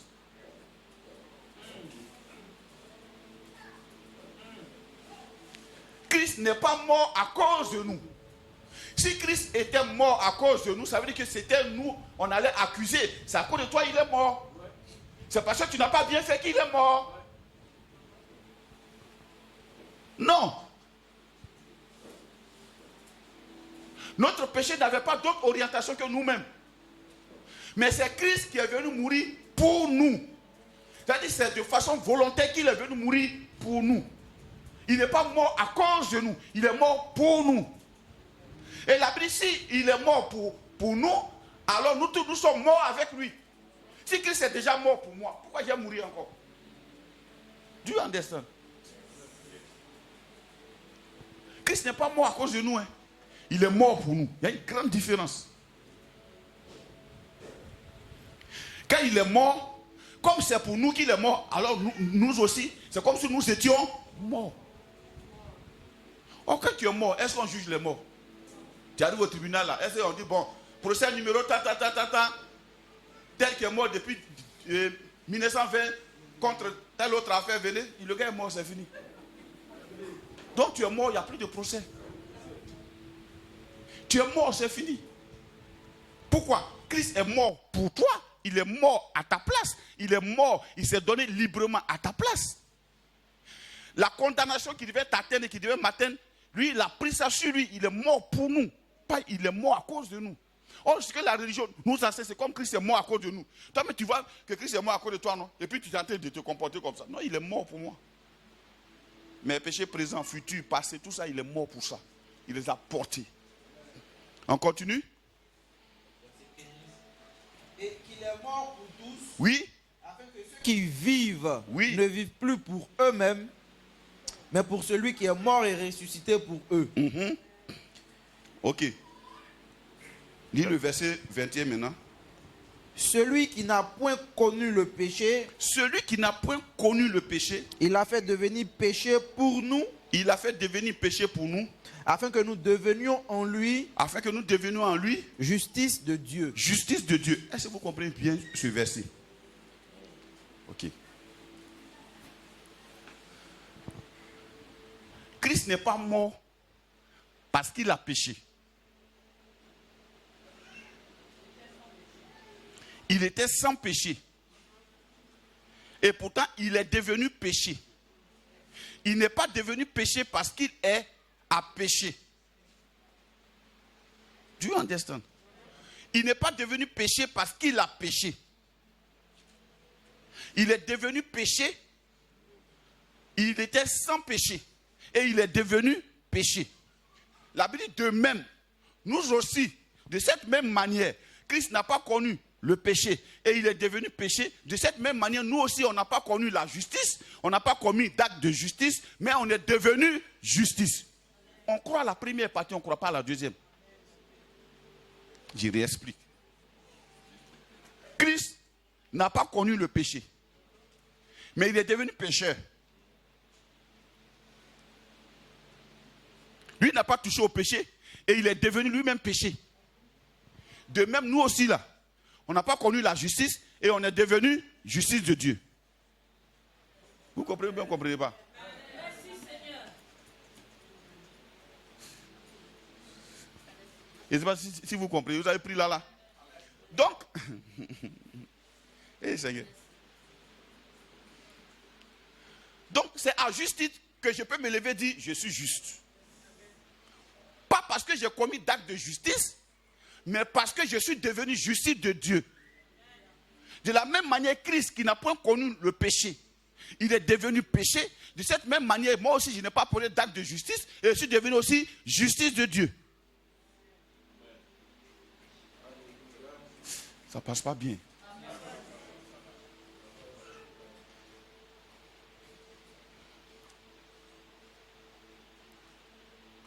Ouais, on a enseigné souvent Psaume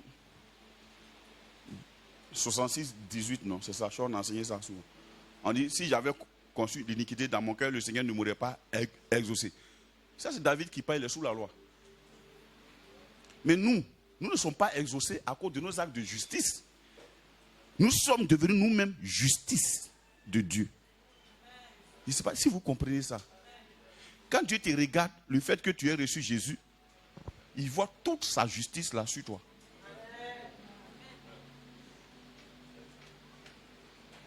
Il voit la justice de Jésus transférée sur toi. Et toi, tes péchés transférés sur Jésus. Voilà pourquoi il lui a donné dos à la croix. Parce que Jésus est devenu péché. Donc il y a eu un transfert là. Au moment où Jésus devenait péché, nous aussi nous devenons justice. ne sais pas si vous comprenez. La chemise que je porte, on me l'a offerte. Je ne connais même pas le prix. Est-ce que c'est parce que je la porte que j'ai payé? Non. Mais elle est pour moi, non?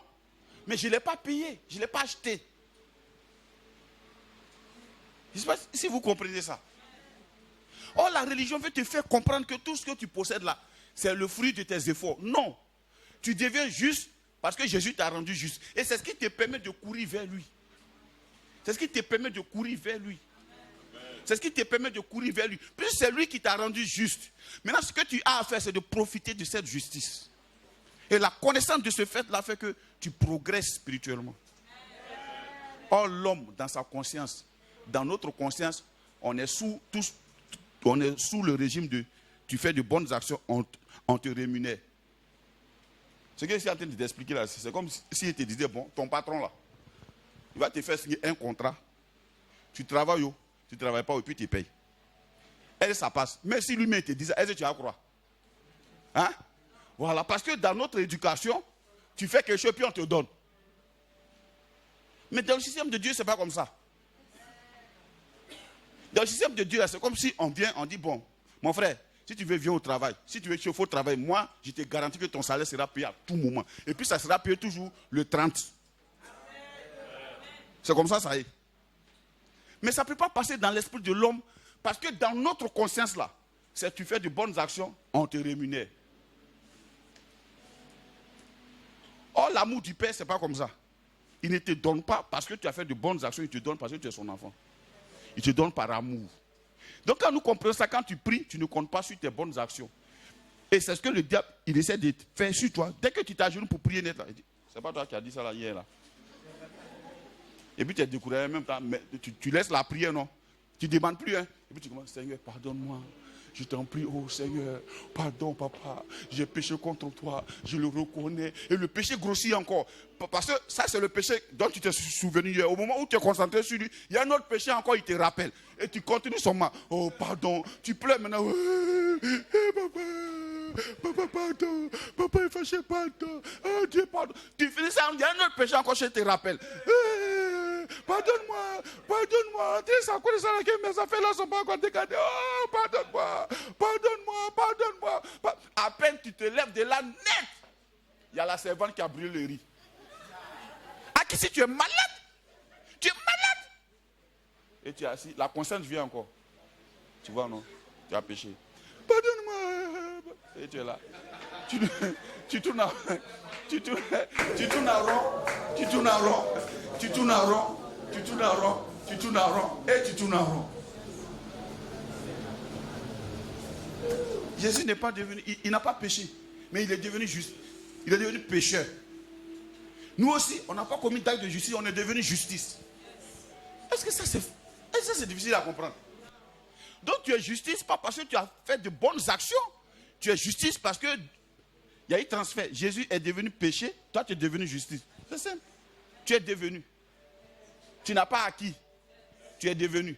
Maintenant quand tu sais que tu es devenu là, c'est là maintenant lui qui t'a fait devenir, sa louange est dans ta bouche. C'est là le ministère de la nouvelle alliance, c'est un ministère de reconnaissance. On va se tenir debout, c'est un ministère de reconnaissance. Alors, donc aujourd'hui, je vais te montrer comment tu as prié.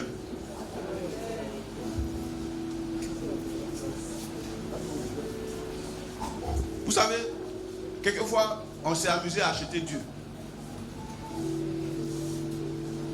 On s'est amusé à acheter Dieu. Oh, on doit dire quoi? Seigneur, je te rends grâce pour toute la bénédiction que tu m'as donnée. Je te rends grâce pour mes affaires qui prospèrent. Déjà, je te rends grâce pour cette action que tu as déjà faite dans ma vie. Seigneur, c'est toi qui l'as déjà fait. Alors je reçois. Comme Marie, je viens à tes pieds et je reçois. Nous sommes des récepteurs. Nous ne sommes pas des émetteurs. Or, la religion veut faire de nous des émetteurs. Pour émettre. Si on fait comme ça, si on émet, non, recevons. Beaucoup ne sont pas prêts à recevoir. Reçois. Reçois. Reçois. Je ne sais pas quel projet. Depuis là, tu tournes, tu t'agites. Tu as l'impression que quand tu vas commencer à t'irriter là, on va savoir que vraiment tu es conscient de ton avenir. Ou bien quand tu as commencé à pleurer là, tu as commencé à réfléchir, t'asseoir, réfléchir. Dis-moi, depuis que tu réfléchis là, tu as pondu quoi dans ta réflexion? Rien. Je peux t'assurer, tu n'as pondu que du stress pour rien. Tu n'as pondu que tout ce qui est irritant pour rien. Tu as pondu l'adrénaline pour rien. Tu as diminué ton âge pour rien. Tu as diminué ton espérance de vie pour rien. Tu as encore rétréci les vannes de la bénédiction de Dieu pour rien. Pour rien. Quelquefois même ta santé est touchée pour rien. Tu es conscient de où ton enfant va faire l'université. Tu es tellement conscient de l'avenir de tes enfants que tu gâches même ta petite vie qui te reste à vivre. Tu penses que sans toi, je ne peux pas vivre. Il vivra. Il vivra, frère.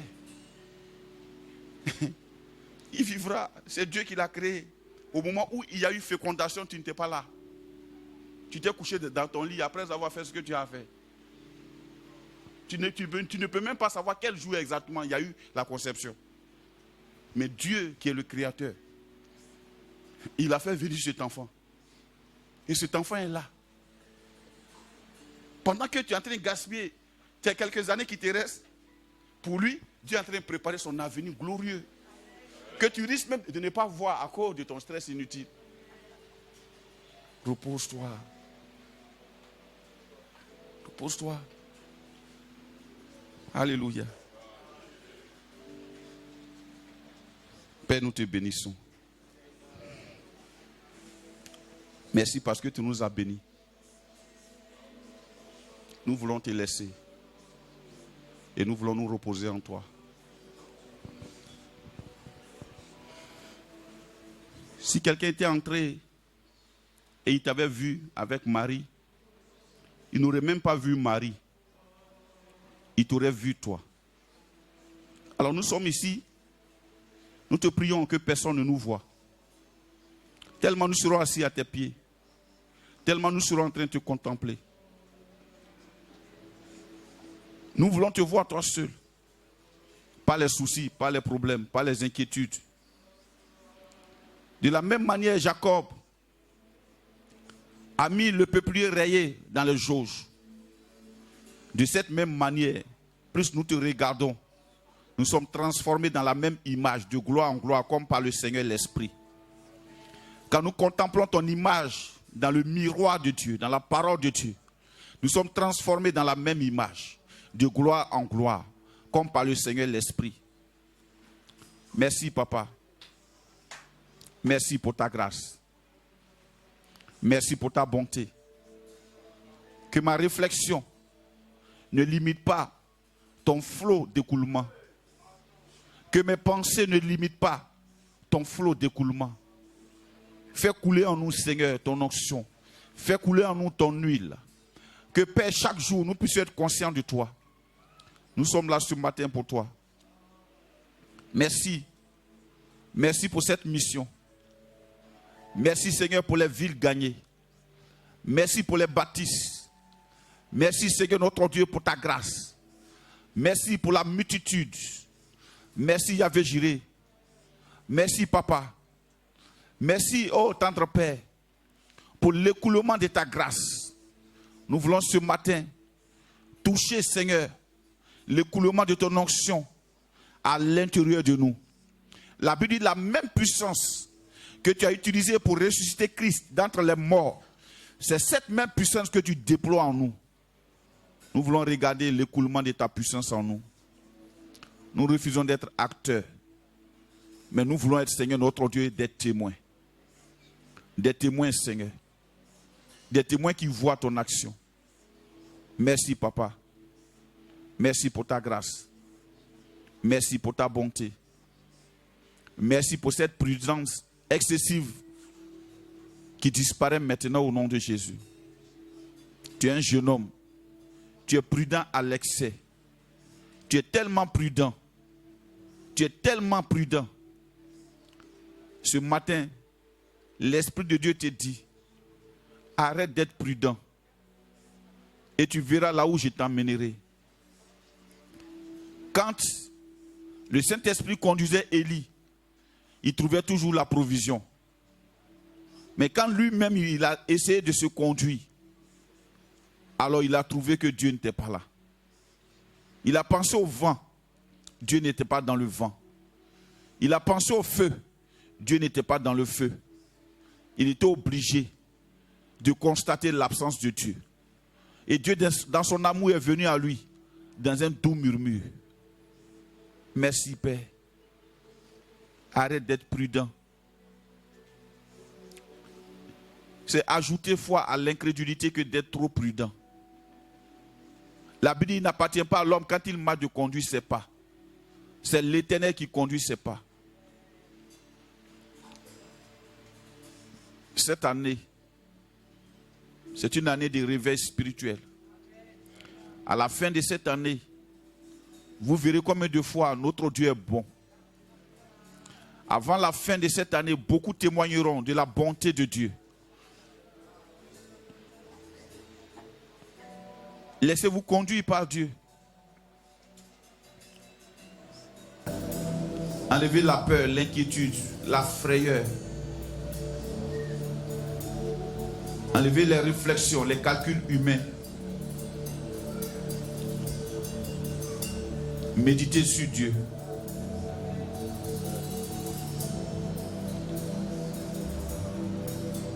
Merci Saint-Esprit.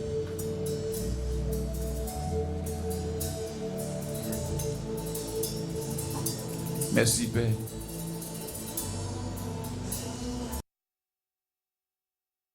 De notre roi. Merci Papa. Merci Seigneur. Merci Yahvé Jireh. Thank you Lord. Gloire, gloire à toi, oh Jésus. Gloire à toi, oh Jésus de tout cœur. Gloire, gloire à toi, oh Jésus. Gloire, gloire à toi, oh Jésus. Gloire.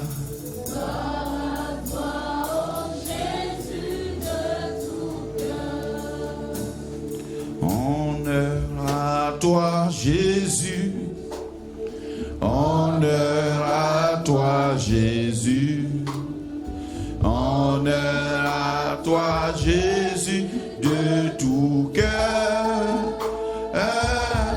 honneur, honneur à toi Jésus, honneur à toi, honneur à toi Jésus, honneur à toi.